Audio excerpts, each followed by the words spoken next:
최근 특별한 이유도 없는데 쉽게 지치고 배가 더부룩하거나 이유 없는 불편함을 느끼고 있다면 그 원인이 꼭 스트레스라고만 생각할 필요는 없습니다. 몸은 이미 다른 방식으로 신호를 보내고 있을지도 모릅니다. 그 출발점이 바로 장일 수 있습니다. 많은 사람들은 장에 문제가 생기면 통증이나 설사처럼 분명한 소화장애가 먼저 나타난다고 생각합니다. 하지만 실제로는 장의 균형이 무너질 때 그 과정은 아주 조용하게 시작되는 경우가 많습니다. 갑작스럽게 아프게 만들지도 않고 명확한 경고음을 울리지도 않습니다. 대신 작지만 반복되는 신호를 계속 보내죠. 그리고 우리는 그 신호를 다른 이유로 해석해버리곤 합니다. 가장 먼저 나타나는 변화는 지속적인 피로감입니다. 충분히 잠을 잤는데도 아침에 개운하지 않습니다. 하루가 시작되기도 전에 이미 에너지가 떨어진 느낌이 들죠. 커피로 버텨보지만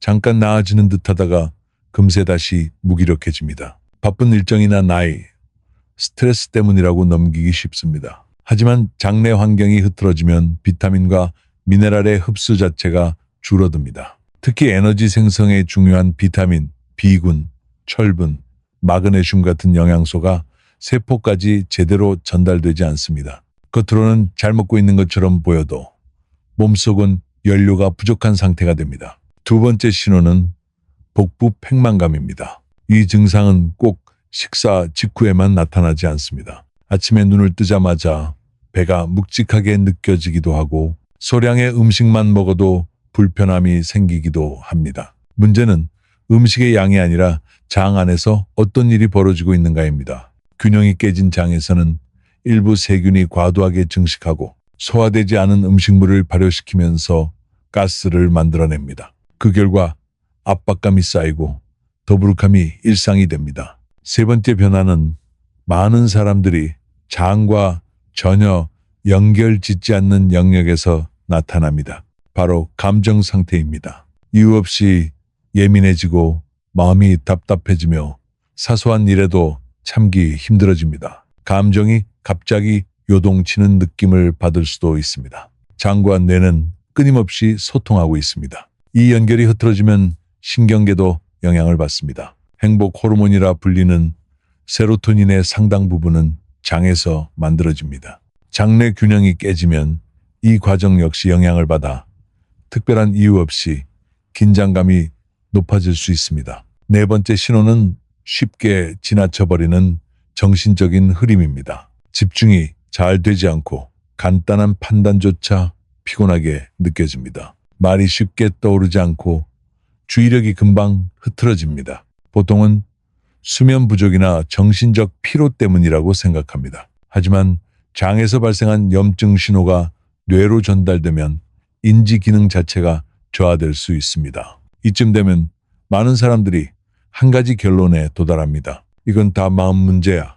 스스로를 탓하고 더 무리해서 버텨보려 합니다. 하지만 실제로는 눈에 띄지 않게 진행된 생물학적 불균형이 원인인 경우가 많습니다. 그리고 이런 변화는 대개 여기서 멈추지 않습니다. 장 상태가 보내는 신호는 일상 속 곳곳에 숨어 있습니다. 그중 하나가 단 음식이나 탄수화물에 대한 강한 욕구입니다.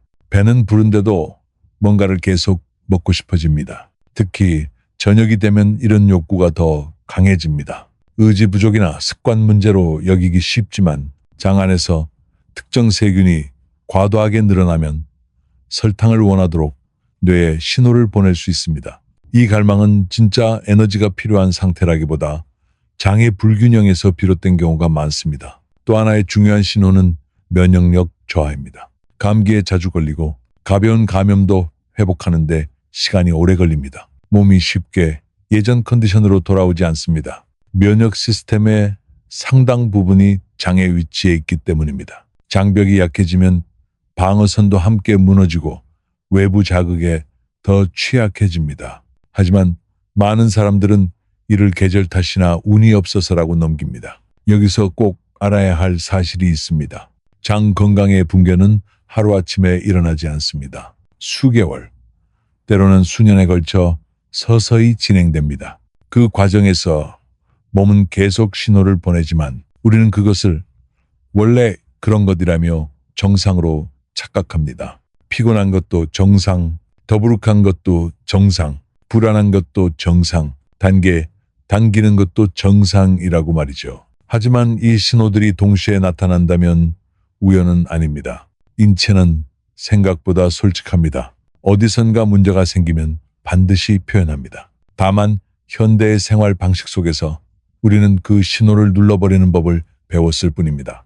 커피로 버티고 당분으로 잠깐 에너지를 끌어올리고 임시방편으로 경고음을 잠재웁니다. 하지만 근본 원인이 해결되지 않으면 상태는 점점 깊어집니다. 장에 문제가 생겼을 때 처음부터 체중이 늘거나 통증이 나타나지는 않습니다. 먼저 속도가 느려집니다. 에너지가 떨어지고 생각이 흐려지며 감정의 균형이 흔들립니다. 그리고 우리는 오랫동안 이것을 삶의 일부라고 착각합니다. 이 영상의 목적은 두려움을 주는 것이 아닙니다. 알아차리게 하는 데 있습니다. 왜냐하면 초기에 인식한 불균형은 이미 심해진 문제보다 훨씬 다루기 쉽기 때문입니다. 장은 소리를 지를 때가 아니라 아직 속삭이고 있을 때 귀를 기울여야 합니다. 지금 이야기한 내용이 낯설지 않게 느껴진다면 그건 우연이 아닐 수도 있습니다. 몸이 당신에게 말을 걸고 있는 것일지도 모릅니다. 그리고 때로 가장 큰 변화는 더 많은 노력을 하는 것이 아니라 올바른 방향을 바라보는 것에서 시작됩니다. 이런 신호들을 더 일찍 알아차리고 싶다면 채널을 구독하고 영상의 좋아요를 눌러주세요. 다음 영상에서 다시 만나요.